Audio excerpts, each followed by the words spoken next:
승인 거부합니다. 워싱턴에서 온 단 한 통의 전화. 8조 8천억 원이 멈췄습니다. 19개월의 준비가 경납고에 묶였죠. 전 세계는 알고 있었어요. 한국의 굴복을요. 하지만 한국은 항의하지 않았습니다. 더 이상 유감이라고 표현하지 않았어요. 대신 선언했죠. 국산화하겠습니다. 그런데 1년 뒤 폴란드가 한국을 선택했습니다. UAE도 150억 달러를 제시했죠. 필리핀까지 줄을 섰습니다.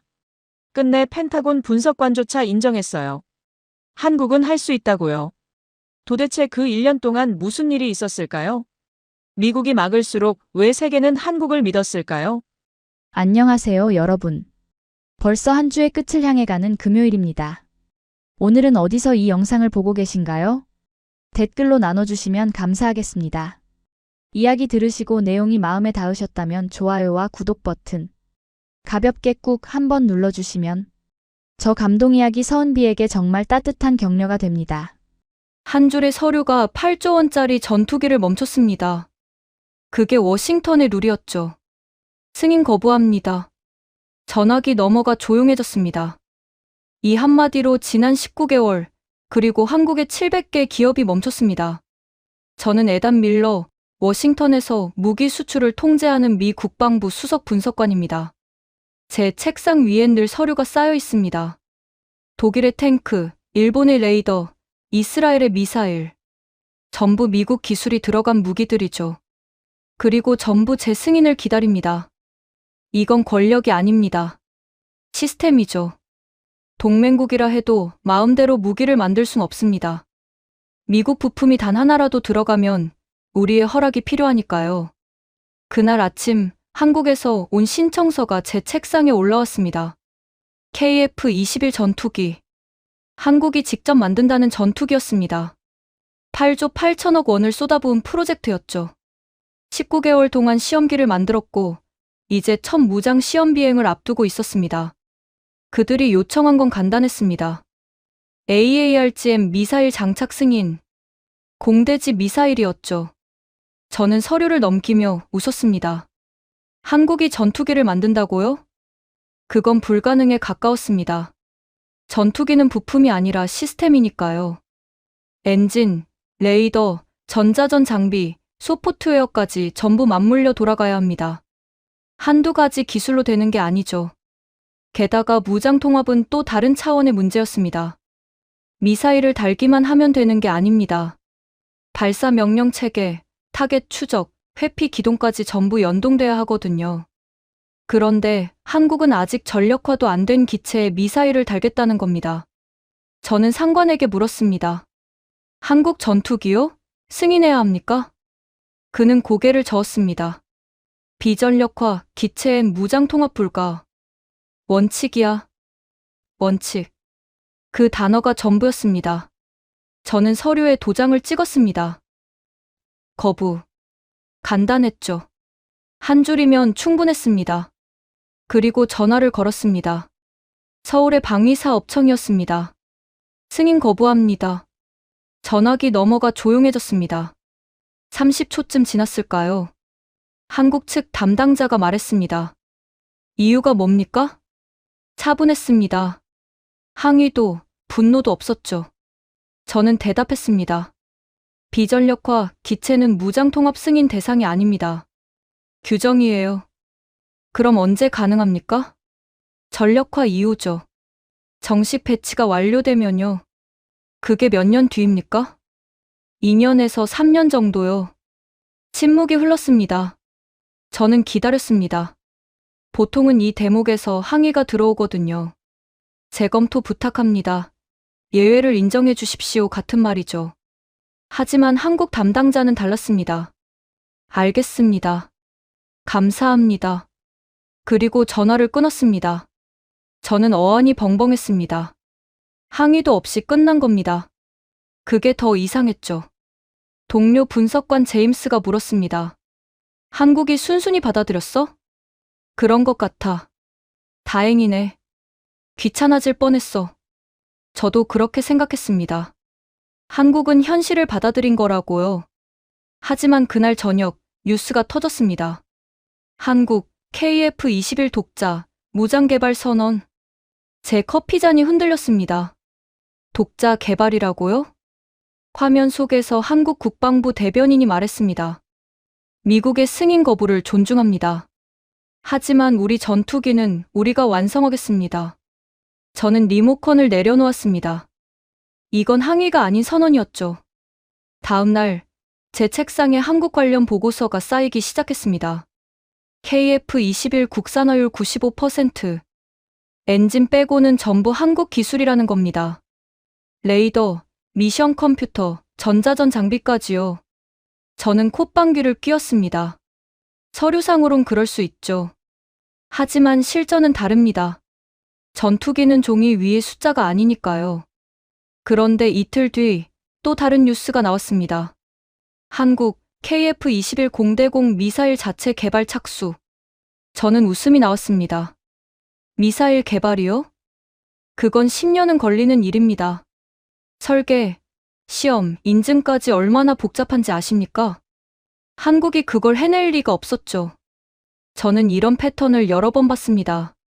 3년 전 독일이 탱크 수출 거부당했을 때를 기억합니다. 그들은 3년 동안 워싱턴을 설득했죠. 로비스트를 고용하고 국방장관까지 직접 나섰습니다. 결국 우리 조건을 받아들였어요. 일본도 마찬가지였습니다. 레이더 승인을 거부당하자 재협상 요청을 7번이나 보냈죠. 결국 미국 기술 의존으로 돌아왔습니다. 이스라엘조차 그랬습니다. 독자 무기 개발을 시도했지만 결국 우리 시스템으로 회귀했죠. 모두가 돌아왔습니다. 협상하고 양보하고 기다렸습니다. 그게 시스템이었으니까요. 한국도 예외일 리 없었습니다. 하지만 제 상관은 달랐습니다. 애단, 한국 좀 지켜봐. 지켜봐요? 왜요? 걔들, 뭔가 이상해. 이상하긴요. 그냥 허세죠. 허세치곤 너무 조용해. 그 말이 제 머릿속을 스쳤습니다. 조용하다. 저는 문득 3년 전을 떠올렸습니다. 한국도 비슷한 일이 있었죠. 다른 무기 시스템 승인 거부였습니다. 그땐 한국도 재협상을 요청했어요. 국방부 차관이 직접 워싱턴에 왔었죠. 회의가 5번이나 열렸습니다. 결국 한국은 미국의 조건을 수용했습니다. 그게 불과 3년 전이었습니다. 한국은 늘 그랬습니다. 협상하고, 양보하고, 기다렸죠. 미국 시스템 안에서 움직였습니다. 그런데 이번엔 달랐습니다. 협상 요청이 없었어요. 재검토 요구도, 면담 신청도 없었습니다. 그냥 선언하고 움직이기 시작했죠. 뭔가 바뀐 건가? 제 입에서 중얼거림이 새어나왔습니다. 그 말이 제 가슴을 찔렀습니다. 맞습니다. 한국은 항의하지 않았습니다. 협상 요구도 없었죠. 그냥 자기들 길을 가기 시작했습니다. 마치 우리 승인 따윈 필요 없다는 듯이요. 저는 그날 밤 한국 관련 자료를 뒤적였습니다. KF-21 시험 비행 횟수 1200회, 참여 기업 700개, 엔지니어 평균 근무 시간 하루 12시간. 숫자가 심상치 않았습니다. 이건 단순한 프로젝트가 아니었죠. 뭔가 더 큰 의지가 느껴졌습니다. 우리가 한 줄의 서류로 멈춘 건 전투기가 아니었습니다. 그들의 자존심이었죠. 그리고 그 자존심은 멈추지 않을 것 같았습니다. 창밖으로 워싱턴의 야경이 보였습니다. 저는 처음으로 의심했습니다. 우리가 정말 그들을 막을 수 있을까요? 아니, 막아야 할까요? 일주일이 지났습니다. 저는 한국 파일을 계속 들여다봤어요. 뭔가 놓친 게 있는 것 같았거든요. KF-21이 왜 이렇게 절박한지 이해가 안 갔습니다. 그저 전투기 하나 만드는 건데 말이죠. 저는 보고서를 다시 펼쳤습니다. 한국군 현황, 미군 주둔 현황, 방위비 분담 내역. 숫자들이 눈에 들어왔어요. 한국의 방위비 분담금 1조 5천억 원. 매년 내는 돈입니다. 저는 계산기를 두드렸습니다. 10년이면 15조 원이에요. 20년이면 30조 원이죠. 그 돈으로 뭘 하는지 아십니까? 주한미군 기지 부지 제공, 건설비, 주택, 직원급여까지 전부 한국이 냅니다. 심지어 기지 안 골프장 유지비도 포함돼 있었어요. 저는 웃었습니다. 골프장까지. 좀 과한데? 하지만 웃음이 금방 멈췄습니다. 옆 페이지에 일본 수치가 있었거든요. 주일 미군 방위비 분담금 2조 원. 한국보다 많았습니다. 그런데 일본은 전자권을 가지고 있었어요. 자기들 군대를 자기들이 지휘합니다. 독일은 어땠을까요? 주동미군 분담금 한국의 절반도 안 됐습니다. 그런데 독일군 작전권은 독일이 가지고 있죠. 저는 페이지를 넘겼습니다. 전자권 현황, 한미연합사령관, 미군 대장, 작전 통제권, 미국 보유. 한국군은 유사시 미군 사령관의 명령을 받습니다. 15조를 내면서도요. 제 손이 멈췄습니다. 이게 맞나 싶었어요. 돈은 한국이 내는데 명령은 미국이 내린다? 제 동료 브라이언이 지나가다 물었습니다. 뭘 그렇게 열심히 봐? 한국 방위비 분담금이요. 아, 그거? 많이 내지. 근데 전자권은 없네요. 당연하지. 우리가 통제해야 사고가 안 나니까. 그 말이 제 귓가에 울렸습니다. 통제해야 사고가 안 난다. 몇 년 전 제 상관도 똑같은 말을 했었죠. 애단, 동맹국은 관리가 필요해. 우리가 통제해야 안전하거든. 저는 그때 고개를 끄덕였습니다. 맞는 말이라 생각했어요. 하지만 지금은 달랐습니다. 관리라는 단어가 불편하게 들렸거든요. 저는 다른 자료를 찾아봤습니다. 한국군 병력 50만 명, 예비군 300만 명, 국방비 50조 원 넘게 씁니다. 세계 6위 수준이에요. 그런데 작전 명령 하나 스스로 못 내립니다. 전쟁이 나면 미군 사령관이 한국군을 지휘하죠. 저는 의자에 기댔습니다. 이상했어요. 한국은 돈도 내고 군대도 키우는데 왜 명령권이 없을까요? 제 머릿속에서 퍼즐이 맞춰지기 시작했습니다. 일주일 전 한국의 반응이 떠올랐어요. 알겠습니다. 감사합니다. 항의도 없이 전화를 끊었던 그 목소리. 그리고 바로 다음날 선언. 우리 전투기는 우리가 완성하겠습니다. 이건 단순한 기술 개발이 아니었습니다. 독립선언이었죠. 저는 상관의 방으로 갔습니다. 국장님, 질문이 있습니다. 뭔데? 한국은 왜 전자권이 없습니까? 그는 서류에서 눈을 떼지 않았어요. 한국전쟁 때부터 그랬어. 유엔군 체제니까. 70년이 넘었는데요. 그게 안전장치야.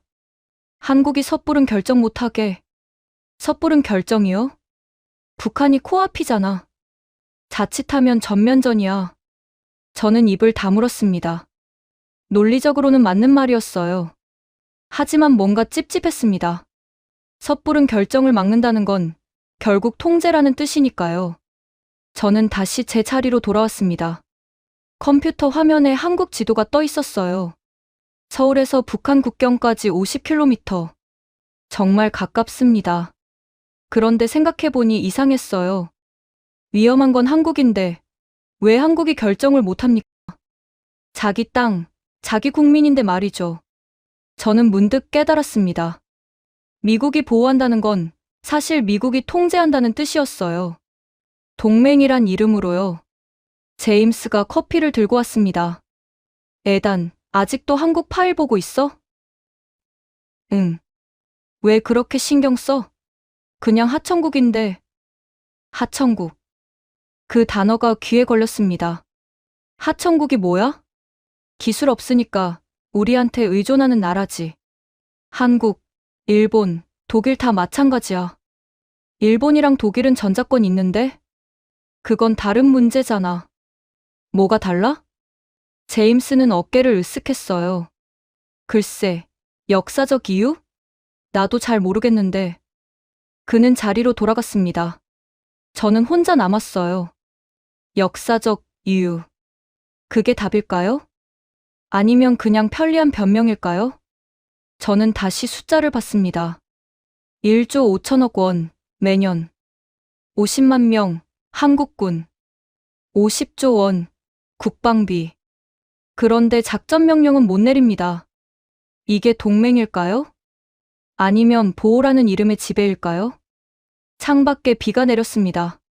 저는 우산도 없이 밖으로 나갔어요. 걸어야 할 것 같았거든요. 빗속을 걸으며 생각했습니다. 한국은 왜 KF-21을 만들까요? 전투기가 필요해서? 아닙니다. 더 편한 길을 가려면 그냥 F-35를 사면 되는데 말이죠. 더 좋은 전투기죠. 그런데 왜 8조 원을 들여서 직접 만듭니까? 저는 멈춰 섰습니다. 답이 보였어요. 허락받기 싫어서였습니다. 미국한테 물어보지 않고 자기들이 결정하고 싶었던 거죠. 그게 KF-21의 진짜 의미였습니다. 기술이 아니라 자율이었어요. 자율을 넘어선 자주였습니다. 한나라의 의지였던 거죠. 저는 사무실로 돌아왔습니다. 옷이 흠뻑 젖어 있었죠. 동료들이 웃었습니다. 우산도 안 챙기고 나갔어? 저는 대답하지 않았어요. 컴퓨터 앞에 앉았습니다. 한국 국방부 홈페이지를 열었어요. 거기 슬로건이 있었습니다. 자주국방. 두 글자가 제 눈에 박혔습니다. 자주. 스스로 주인이 된다는 뜻이죠. 한국은 그걸 원했습니다. 70년 넘게 기다렸던 거예요. 그런데 우리는 뭐라 했습니까? 우리가 통제해야 안전하다. 저는 키보드에 손을 얹었습니다. 보고서를 써야 했어요. 한국의 KF-21 개발 의도 분석. 저는 첫 문장을 썼습니다. 한국은 매년 1조 5천억 원을 냅니다. 그리고 두 번째 문장. 하지만 작전 명령 하나도 스스로 내릴 수 없습니다. 제 손이 떨렸어요. 이 문장을 쓰는 순간 뭔가 바뀔 것 같았거든요. 저는 계속 썼습니다.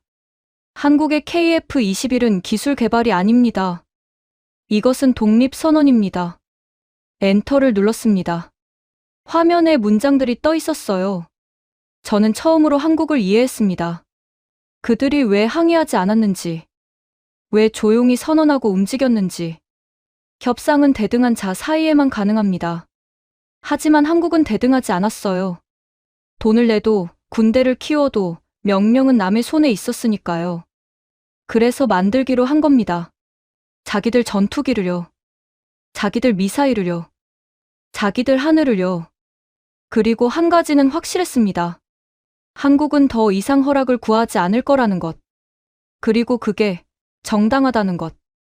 보고서를 제출하지 않은 채 일주일이 더 흘렀습니다. 저는 결정을 내려야 했어요. 상관이 물었습니다. 애단, 한국 분석 보고서는?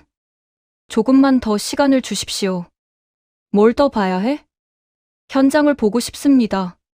상관은 고개를 갸웃했죠. 현장, 한국 공장 말이야? 네. 필요 없어. 서류면 충분해. 하지만 저는 고집을 부렸습니다. 직접 보지 않으면 정확한 판단이 어렵습니다. 이틀 뒤, 저는 인천공항에 내렸어요. 처음 밟는 한국 땅이었습니다. 서울에서 사천까지 차로 4시간. 경남 사천, 한국항공우 주산업 본사가 있는 곳이죠. 도착한 시각은 오후 6시였습니다. 공장 담당자 김민수 팀장이 저를 맞았어요. 멀리서 오셨습니다. 안내 부탁합니다. 지금 바로요? 네. 김 팀장은 잠시 망설였습니다. 사실 지금은 야간 작업 시간이라. 그게 더 좋습니다. 저는 작업복으로 갈아입었어요. 안전모를 쓰고 공장 안으로 들어갔습니다. 첫 인상은 생각보다 조용했어요. 거대한 경납고 같은 공간이었죠. 하지만 조금씩 걸어 들어가자 달랐습니다.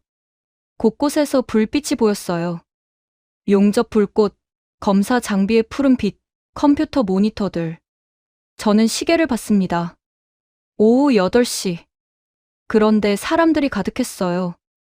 야간 근무가 많습니까? 김 팀장이 웃었습니다. 근무라기보단 그냥 안 가는 거죠. 안 간다고요? 집에 가면 신경 쓰여서 일찍 나온대요. 저는 가까이 다가갔습니다. 한 엔지니어가 기체 날개 부분을 들여다보고 있었어요. 확대경을 쓰고 마이크로미터로 뭔가를 재고 있었죠. 뭘 하시는 겁니까? 그는 고개를 들었습니다. 용접 이음새 검사요. 문제가 있습니까? 아니요, 완벽합니다. 그래도 3번 더 확인해야죠. 저는 그의 손을 봤어요. 떨리지 않았습니다. 0.02mm 단위로 재고 있었죠. 허용오차가 어떻게 됩니까? 0.3mm요. 지금은요? 0.05mm 이하로 맞추고 있습니다. 저는 숨이 멎었어요. 허용오차보다 15배나 정밀하게 작업하고 있었던 겁니다. 왜 그렇게까지 합니까? 엔지니어가 웃었습니다. 우리가 만드는 거니까요. 그 말이 제 가슴을 쳤습니다. 저는 다음 구역으로 이동했어요. 레이더 시스템 조립 라인이었습니다. 10여 명의 기술자들이 배선 작업을 하고 있었죠. 화면에는 복잡한 회로도가 떠 있었습니다. 김 팀장이 설명했어요. AESA 레이더입니다. 전부 국산이죠. 외국 기술자는 없습니까? 없습니다. 우리가 설계했으니까요. 저는 모니터를 들여다봤습니다. 영어로 된 프로그램 코드가 흘러가고 있었어요. 소프트웨어도 직접 작성합니까? 당연하죠. 한 젊은 엔지니어가 끼어들었습니다. 외주 주면 보안도 문제고 나중에 또 승인받아야 하잖아요.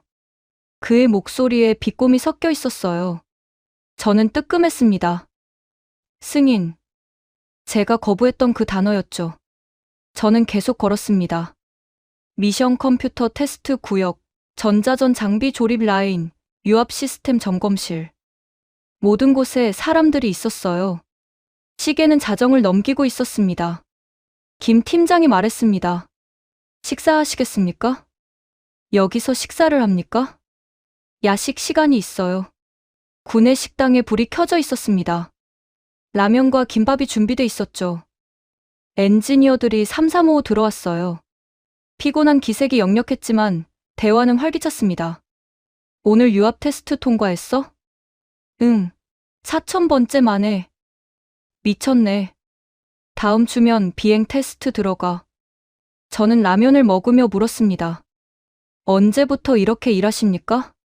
한중년 엔지니어가 대답했어요. 완전 초창기 때부터죠. 시제기 만들 때부터. 매일입니까? 주말 빼고요. 아, 주말도 반은 나오네요.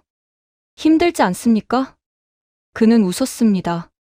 힘들죠. 근데 재밌어요. 재밌다고요? 우리가 만드는 거잖아요. 처음부터 끝까지. 다른 엔지니어가 거들었습니다. 전에는 외국 기술자들 눈치 봤어요. 이거 돼요.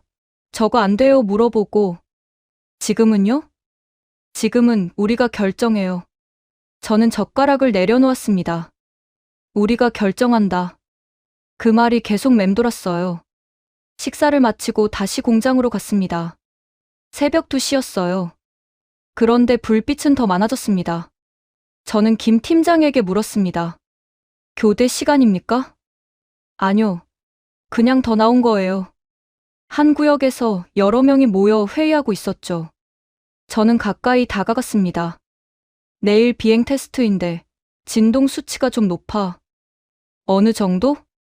허용치 아니긴 한데 찝찝해. 다시 점검할까? 그래. 확실하게 하자. 그들은 다시 장비를 들고 기체로 향했어요. 허용치 아닌데도 다시 확인하는 겁니다. 저는 그 모습을 한참 지켜봤어요. 완벽을 향한 집착이었습니다. 누가 시킨 게 아니었죠. 스스로 더 높은 기준을 세운 겁니다. 저는 조립 중인 기체 앞에 섰습니다. KF-21. 은빛 동체가 불빛 아래 빛나고 있었어요. 매끈한 곡선, 정교한 이음새, 완벽하게 정렬된 부품들. 이건 단순한 전투기가 아니었습니다. 한 세대의 의지였죠. 김 팀장이 옆에 섰습니다. 어떻습니까? 놀랍습니다. 뭐가요? 이 모든 게 한국 기술이라는 게요. 그는 고개를 끄덕였어요. 처음엔 저희도 믿기지 않았어요. 지금은요? 지금은 당연하죠. 저는 물었습니다. 본사는 어디입니까? 김 팀장이 웃었습니다. 본사요? 여기가 본사입니다. 그 말이 제 가슴을 찔렀어요. 여기가 본사. 워싱턴의 승인을 기다리는 지사가 아니라 스스로 결정하는 본사였습니다. 저는 공장을 나왔습니다. 새벽 4시. 하늘이 밝아오고 있었어요. 차 안에서 저는 메모를 꺼냈습니다. 오늘 본 것들을 적었죠. 국산화율 95%, 시험비행 1200회, 0.02mm 정밀도, 새벽 2시의 불빛. 하지만 숫자보다 중요한 게 있었습니다. 그들의 눈빛이었어요. 승인 서류는 없었지만 확신은 있었습니다. 허락은 받지 못했지만 의지는 꺾이지 않았죠. 저는 창밖을 봤습니다. 공장 불빛이 여전히 켜져 있었어요. 그들은 아침까지 일할 겁니다. 누가 시키지 않아도요. 저는 처음으로 인정했습니다. 한국은 하청국이 아니었어요. 제조국이었습니다. 그리고 그들이 만드는 건 부품이 아니었죠. 자존심이었습니다. 서울로 돌아온 저는 호텔 방에 틀어박혔습니다. 사천에서 본 것들이 머릿속을 떠나지 않았어요. 새벽 2시의 불빛, 0.02mm의 정밀도, 그리고 그들의 눈빛. 저는 노트북을 켰습니다. 워싱턴의 후배 마이클에게서 메시지가 와 있었어요. 에단, 한국 현장 어때? 별거 없지? 저는 답장을 쓰려다 멈췄습니다. 별거 없다고 쓸 수가 없었거든요. 대신 전화를 걸었습니다. 마이클, 나야. 한국 어땠어? 생각보다 심각해. 뭐가? 기술 수준이. 예상 밖이야. 전화기 너머가 잠시 조용했어요. 마이클이 다시 물었습니다. 그래도 우리 통제권 아니잖아? 그게 문제야. 무슨 소리야? 저는 창밖을 봤습니다. 서울 야경이 펼쳐져 있었죠. 마이클, KF-21은 위험해. 위험? 그냥 전투기잖아. 아니야. 이건 통제할 수 없는 동맹을 만드는 거야. 마이클이 웃었습니다. 형, 피곤해서 그래. 좀 쉬어. 나 진심이야. 에단, 한국은 여전히 우리 시스템 안에 있어. 전자권도 우리 거고. 저는 입을 다물었어요. 전자권. 맞습니다. 한국군 작전 통제권은 여전히 미군 사령관이 가지고 있죠. 하지만 그게 얼마나 오래 갈까요? 마이클, 물어볼 게 하나 있어. 뭔데? 미국이 두려워하는 게 뭘까? 뭐긴 뭐야. 안보 위협이지. 아니야. 그럼? 통제의 상실이야. 마이클이 한숨을 쉬었습니다. 형, 무슨 말 하는 거야? 한국이 독자 무기를 가지면 우리 허락 없이 움직일 수 있어. 그래서 위험한 거잖아. 정말 그럴까? 당연하지. 저는 전화를 끊었습니다. 대화가 더 이상 의미 없었거든요. 마이클은 시스템을 믿고 있었어요. 저도 일주일 전까진 그랬죠. 하지만 지금은 달랐습니다. 다음 날 아침, 저는 한국 국방부를 방문했습니다. 공식 면담 일정이었죠. 거의 자료 열람 차원에 가까웠습니다. 담당관이 저를 회의실로 안내했습니다. 필요하신 자료가 뭡니까? KF-21 관련 전력화 계획서요. 잠시만 기다리세요. 혼자 남겨진 회의실에서 저는 벽을 봤습니다. 한국 공군 전투기들 사진이 걸려 있었어요. F-15K, F-16, F-35. 전부 미국제였습니다. 그리고 마지막에 KF-21이 있었죠. 유일한 한국제였습니다. 문이 열렸습니다. 담당관이 아니라 공군 장교가 들어왔어요. 계급장을 보니 대령이었습니다. 밀러 분석관님이시죠? 네, 그런데 제가 잠깐 들렀습니다. 이중령입니다. 그는 악수를 청했어요. 저는 손을 맞잡았습니다. 무슨 일로? 이중령이 의자를 당겨 앉았습니다. 사천 다녀오셨다고 들었습니다. 네. 어떻던가요? 인상적이었습니다. 구체적으로요? 저는 잠시 망설였어요. 하지만 솔직하게 말했습니다. 예상보다 훨씬 수준이 높았습니다. 이 중령이 고개를 끄덕였습니다. 그럼 이제 승인해 주시겠습니까? 그건 제 권한 밖입니다. 권한이 있으면요? 저는 대답하지 못했어요. 이 중령이 창밖을 봤습니다. 저는 30년간 비행했습니다. 오래 하셨네요. F-15K부터 시작했죠. 그 다음 F-16, 지금은 F-35를 탑니다. 좋은 기체들입니다. 맞아요. 세계 최고죠. 그의 목소리가 낮아졌습니다. 그런데 아십니까? 저는 단 한 번도 제 의지로 날아본 적이 없습니다. 무슨 뜻입니까? 전자권이 없으니까요. 이 중령이 저를 똑바로 봤습니다. 작전 하나 하려면 미군 사령관 승인을 받아야 합니다. 그게 시스템입니다. 시스템이요? 그는 씁쓸하게 웃었어요. 제 나라 하늘인데 제가 결정 못합니다. 저는 불편했습니다. 하지만 그의 말을 막을 수 없었죠. 전자권이 돌아오지 않으면 우리 하늘은 영원히 남의 것입니다. 그 말이 제 가슴을 쳤습니다. 영원히 남의 것. 이 중령이 일어섰습니다. 그래서 KF-21이 필요합니다. 전투기가 전자권을 가져다 주진 않습니다. 알아요. 하지만 시작은 됩니다. 시작이요? 우리 기술로 만든 전투기, 우리 무기로 무장한 전투기라면요. 그는 문으로 향했습니다. 최소한 미국 눈치는 안 봐도 되니까요. 문이 닫혔습니다. 저는 혼자 남았어요. 최소한 눈치는 안 봐도 된다. 그 말이 계속 맴돌았습니다. 저는 다시 벽에 사진들을 봤어요. 미국제 전투기들. 좋은 기체들이죠. 하지만 동시에 목줄이기도 했습니다. 부품 하나, 미사일 하나까지 전부 우리 승인이 필요했으니까요. 제 손이 떨렸습니다. 우리가 보호한다고 말했지만 사실은 통제하고 있었던 거죠. 동맹이란 이름으로요. 저는 자료를 받아 호텔로 돌아왔습니다. KF-21 무장개발 계획서. 8조 원 이상의 예산이 책정돼 있었어요. 공대공 미사일, 공대지 미사일, 유도폭탄까지. 전부 독자 개발이었습니다. 저는 계산기를 두드렸습니다. 8조 원이면 미국에서 완제품 미사일을 수백 발 살 수 있어요. 훨씬 싸고 빠르죠. 그런데 왜 직접 만듭니까? 답은 간단했습니다. 승인받기 싫어서였죠. 저는 노트북을 열었습니다. 보고서를 써야 했어요. 하지만 손이 움직이지 않았습니다. 뭘 써야 할까요? 한국의 독자 무장 개발은 위험하다고 쓸까요? 아니면 한국의 의지는 정당하다고 쓸까요? 저는 의자에 기댔습니다. 일주일 전만 해도 명확했어요. 통제는 필요하고 시스템은 유지돼야 한다고 생각했죠. 하지만 지금은 확신이 없었습니다. 보호는 언젠가 통제가 됩니다.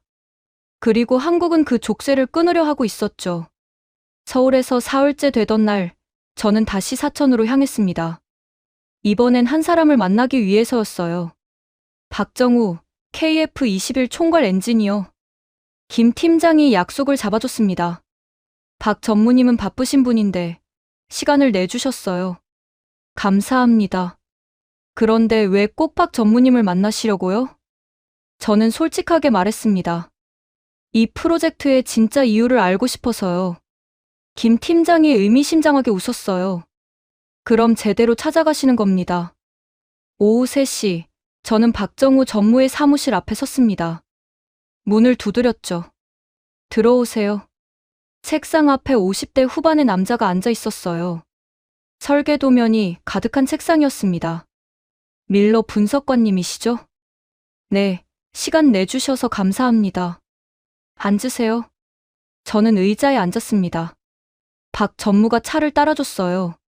사천은 어떻습니까? 놀라웠습니다. 뭐가요? 모든 게 한국 기술이라는 점이요. 그가 잠시 웃었습니다. 믿기지 않으시죠? 처음엔 그랬습니다. 지금은요? 지금은 이해하려 합니다. 박 전무가 창밖을 봤어요. 공장 건물들이 보였습니다. 밀러 분석관님, 저 건물 보이십니까? 네. 저기가 제 아버지 공장이 있던 자리입니다. 저는 고개를 돌렸어요. 아버님도 항공 쪽이셨습니까? 아니요. 정밀 부품 제조였죠. 박 전무가 차를 한 모금 마셨습니다. 97년 IMF 때였습니다. 그의 목소리가 낮아졌어요. 저는 14살이었죠. 중학교 2학년. 저는 듣고 있었습니다. 어느 날 저녁, 아버지가 술을 드시고 집에 오셨어요. 힘드셨나 봅니다. 아버지는 울고 계셨습니다. 처음 보는 모습이었죠. 박 전무의 손이 떨렸습니다. 공장을 넘긴다고 하셨어요. 일본 기업에 매각하신 겁니까? 헐값에요. 40억짜리 공장을 1억에. 저는 숨을 멈췄어요. 아버지가 제게 말씀하셨습니다. 박 전무가 저를 봤습니다. 정우야, 기술이 없으면 결국 무릎 꿇게 된다. 그 말이 제 가슴을 쳤습니다. 저는 그날 결심했어요. 무엇을요? 다시는 무릎 꿇지 않겠다고 말이죠. 저는 아무 말도 할 수 없었습니다. 박 전무가 계속 말했어요. 공장은 넘어갔고 아버지는 직원이 됐습니다. 본인 공장에서요. 힘드셨겠습니다.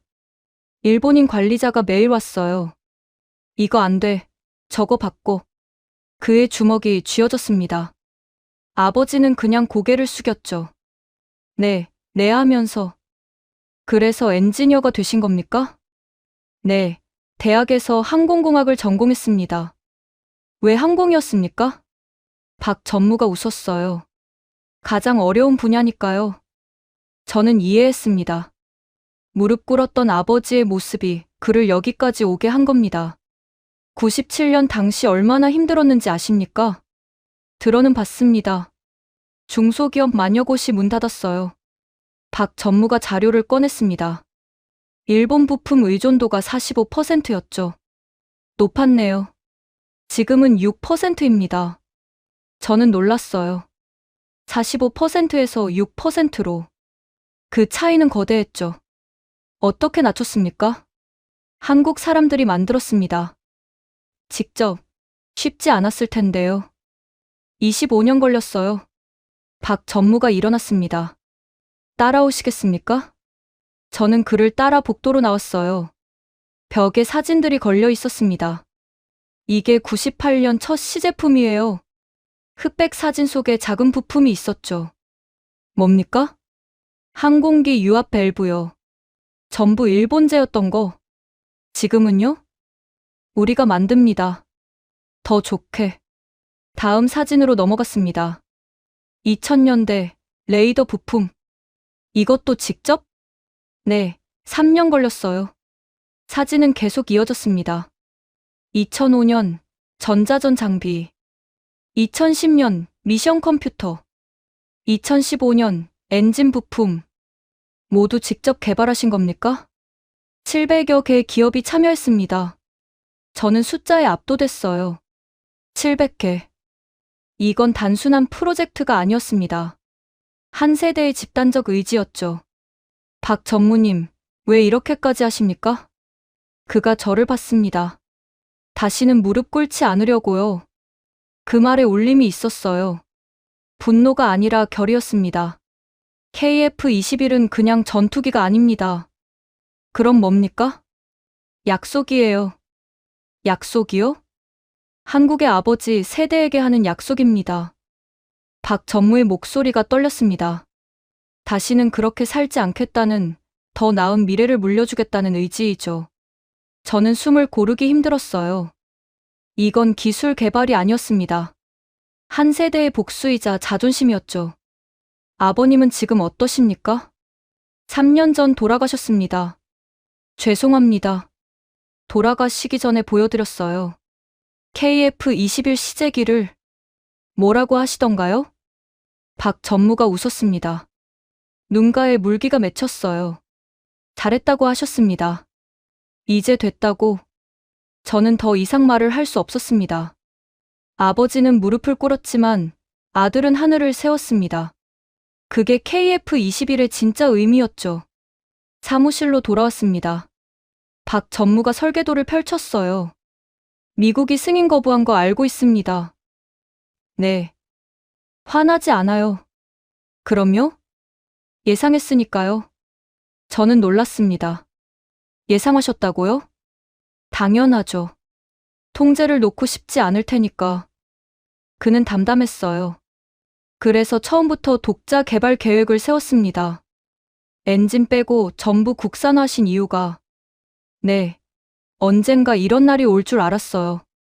저는 경외감을 느꼈습니다. 이들은 10년 전부터 준비하고 있었던 겁니다.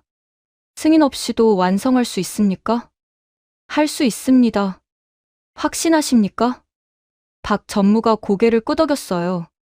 무릎 꿇지 않겠다는 약속. 그게 우리의 엔진입니다. 저는 공장을 나왔습니다.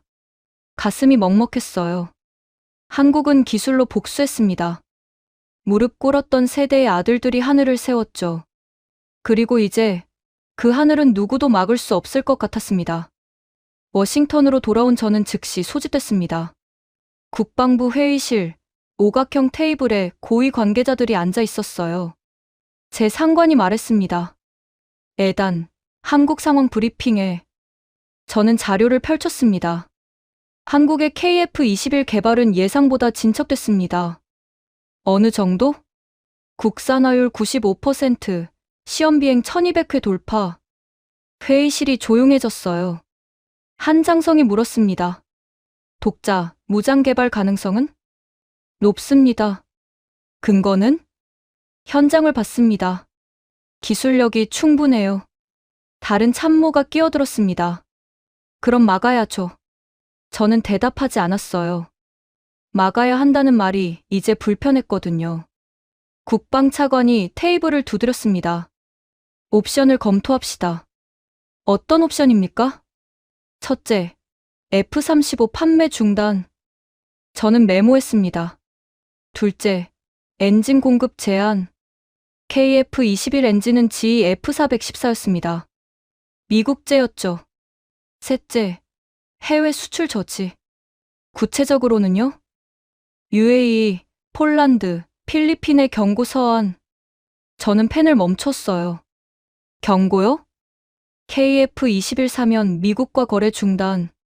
그 순간 제 가슴이 답답했습니다. 이건 협상이 아니었어요. 협박이었죠. 언제 발송합니까? 내일. 회의가 끝나고 저는 복도에 섰습니다. 후배 마이클이 다가왔어요. 이건 잘못됐어. 뭐가? 협박으로 막을 순 없어. 마이클이 제 어깨를 잡았습니다. 에단, 우리가 하는 일이야. 안보를 지키는 거.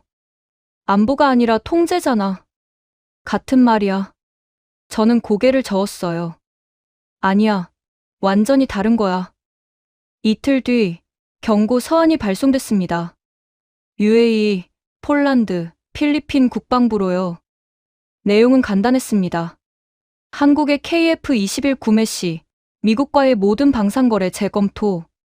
저는 결과를 기다렸어요. 보통은 이 단계에서 굴복합니다. 미국과의 거래를 포기할 나라는 없으니까요. 하지만 이번엔 달랐습니다. 3일 뒤 폴란드 국방장관이 성명을 냈습니다. 폴란드는 한국과의 방산협력을 계속합니다. 이건 예상 밖이었어요. 폴란드는 나토 회원국입니다. 미국과 긴밀한 동맹이죠. 그런데 정면으로 거부한 겁니다. 다음 날 UAE도 움직였습니다. 국방부 대변인이 말했어요. 우리의 국방은 우리 주권입니다. 간단했지만 강력했습니다. 그리고 덧붙였죠. KF-21 협상은 계속됩니다. 예정대로 150억 달러 규모의 협상이었어요. UAE는 물러서지 않았습니다. 회의실이 난리가 났습니다. 이게 무슨 일이야? 동맹국들이 우리 말을 안 듣잖아. 저는 조용히 앉아 있었어요. 이유를 알고 있었거든요. 세계가 바뀐 겁니다. 강대국의 협박이 더 이상 통하지 않는 세상이었죠. 국방차관이 저를 봤습니다. 에단, 설명해봐. 무엇을요?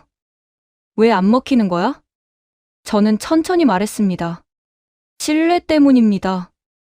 신뢰. 한국은 약속을 지켰습니다. 폴란드의 FA-50 48대, 제때 납품했어요. 2022년 계약이었죠. UAE에도 무기 수출 약속 전부 이행했고요. 그게 뭐? 세계는 통제보다 신뢰를 선택한 겁니다. 회의실이 조용해졌어요. 저는 속으로 생각했습니다. 예상 못한 게 아니에요. 우리가 너무 오만했던 거죠. 일주일 뒤, 더 충격적인 소식이 왔습니다. 지희가 한국에 엔진 공급 계속하겠다고 발표한 겁니다. 상업적 계약 유지, 국방부의 압박에도 불구하고요. 저는 이유를 알았어요. 지휘사 입장에선 한국이 더 중요한 고객이었습니다. KF-21만이 아니라 다른 프로젝트들도 있었으니까요. 마이클이 한숨을 쉬었습니다. 우리가 막으려 할수록 한국이 더 강해지네. 역풍이야. 뭐. 압박이 오히려 한국 신뢰도를 높인 거야. 저는 깨달았습니다. 협박은 단기적으론 효과가 있어요. 하지만 장기적으론 신뢰를 잃게 만듭니다. 한국은 협박 속에서도 약속을 지켰죠. 그게 세계에 증명된 겁니다. 워싱턴으로 돌아온 지 일주일이 지났습니다. 저는 여전히 보고서를 완성하지 못하고 있었어요. 책상 위에 2가지 버전이 놓여 있었습니다. 첫 번째는 안전한 버전이었죠.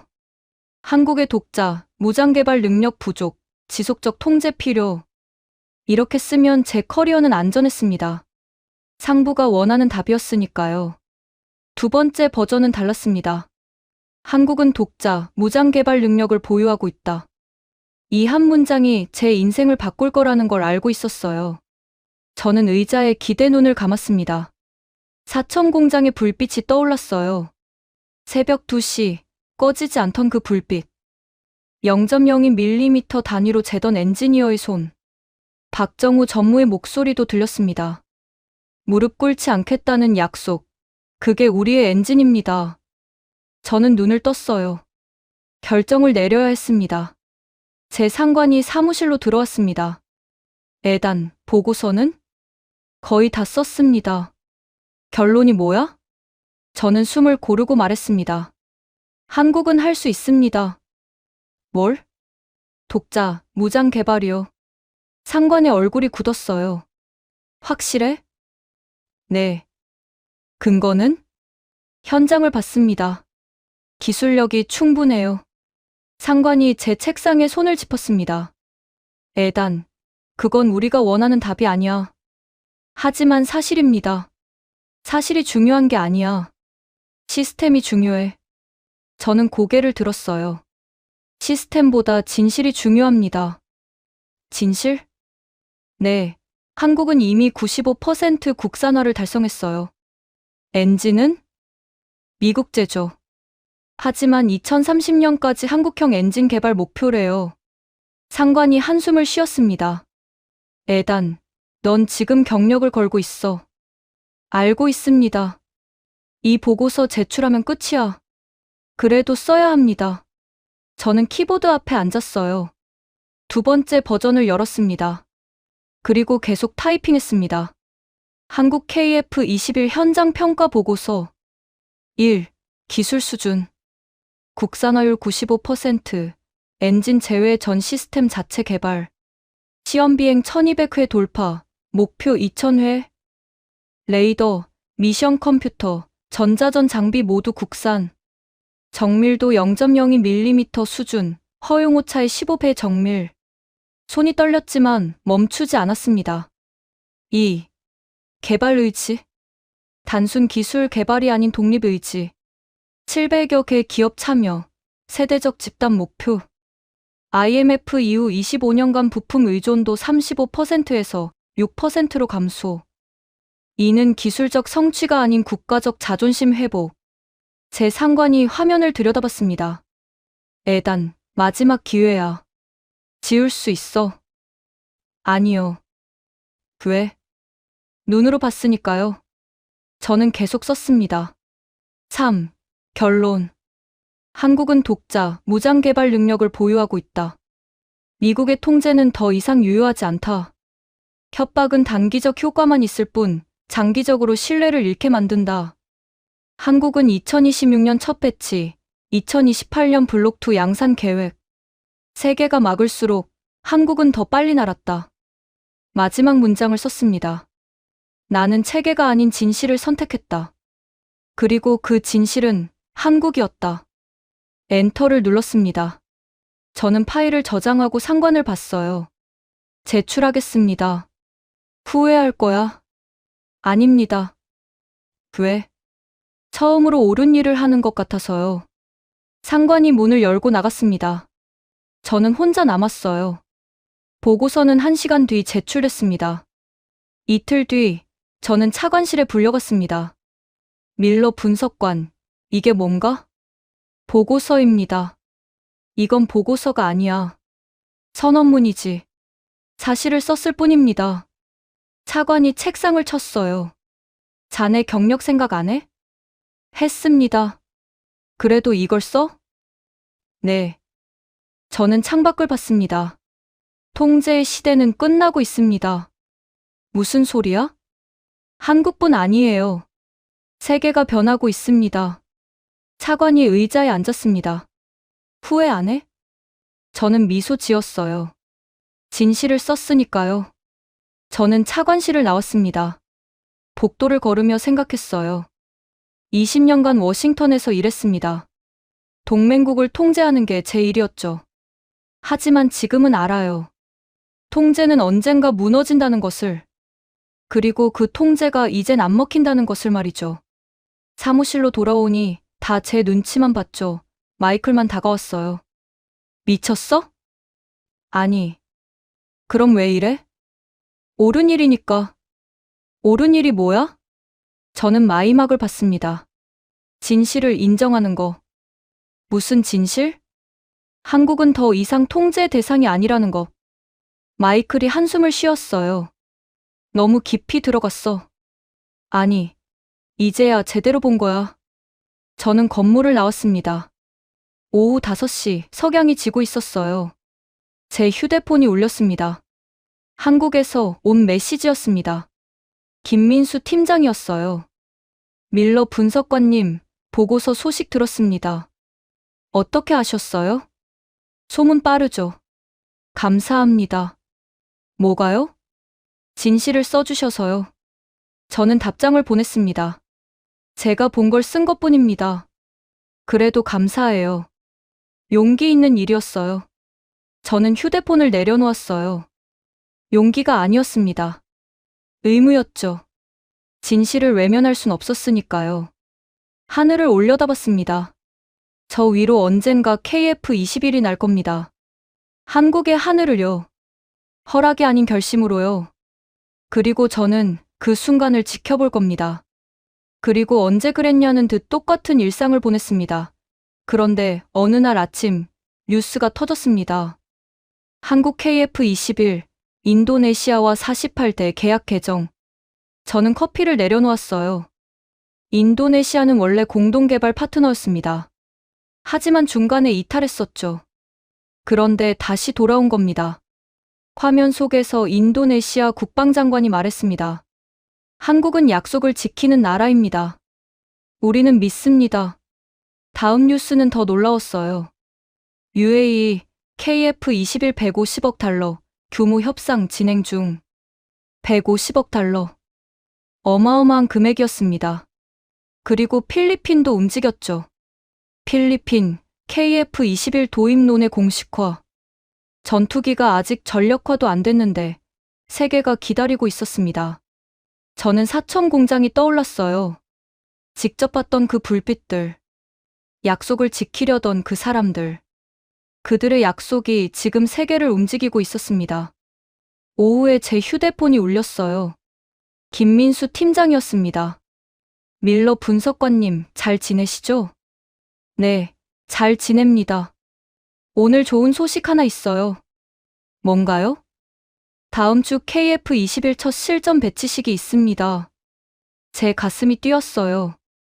벌써요? 네. 2026년 목표 지켰어요. 축하드립니다. 오시겠어요? 제가요? 네. 박정우 전무님이 초대하고 싶대요. 저는 잠시 말을 잃었습니다. 제가 가도 될까요? 당연하죠. 진실을 써준 분인데 일주일 뒤, 저는 다시 사천에 있었습니다. 공군기지 활주로 앞이었어요. 수백 명의 사람들이 모여 있었습니다. 엔지니어들, 공군 조종사들, 정부 관계자들, 그리고 저 멀리 박정우 전무가 보였습니다. 그는 저를 보고 손을 흔들었어요. 저는 다가갔습니다. 오셨군요. 초대해 주셔서 감사합니다. 당연한 일이죠. 우리는 악수를 나눴습니다. 박 전무가 하늘을 가리켰어요. 곧 옵니다. KF-21이요? 네, 첫 실전 배치 기체예요. 저는 하늘을 올려다봤습니다. 구름 사이로 무언가 보였어요. 은빛 기체가 다가오고 있었습니다. KF-21. 저 멀리서도 우아한 곡선이 보였어요. 엔진 소리가 들렸습니다. 활주로 위를 낮게 날아갔죠. 사람들이 환호했습니다. 박 전무의 눈가가 젖어 있었어요. 드디어 했습니다. 네. 아버지한테 보여드리고 싶네요. 저는 그의 어깨를 두드렸습니다. 보고 계실 겁니다. KF-21이 착륙했습니다. 완벽한 착륙이었어요. 조종사가 캐노피를 열고 내렸습니다. 젊은 공군 대위였어요. 그는 박 전무에게 경례했습니다. 첫 비행 완료했습니다. 수고했어요. 아니요. 저희가 감사하죠. 왜요? 이제 우리 전투기로 우리 하늘을 지킬 수 있으니까요. 그 말에 울림이 있었습니다. 우리 전투기로 우리 하늘을. 박 전무가 저를 기체 앞으로 데려갔어요. 만져보시겠어요? 제가요? 네. 저는 손을 뻗었습니다. 차가운 금속이 느껴졌어요. 하지만 그 안에 뜨거운 의지가 있었습니다. 무릎 꿇지 않겠다는 약속. 날짜를 지키겠다는 다짐.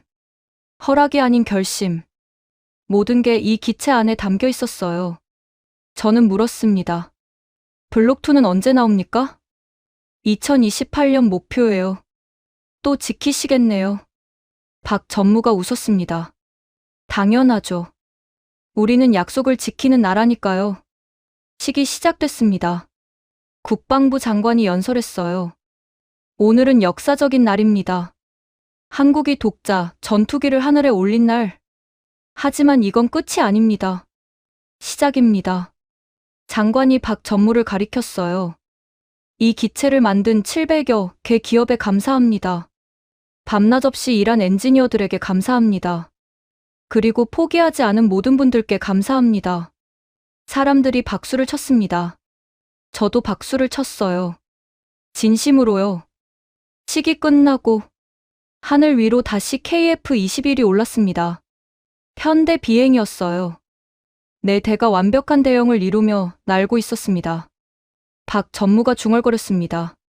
무릎 꿇지 않겠다는 약속. 그게 우리의 엔진입니다. 저는 고개를 끄덕였어요.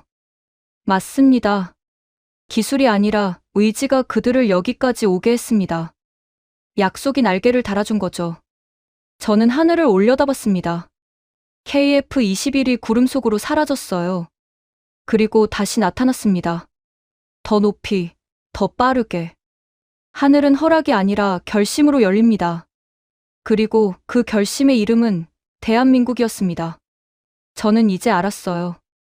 날짜를 지키는 나라가 세계를 이긴다는 것을.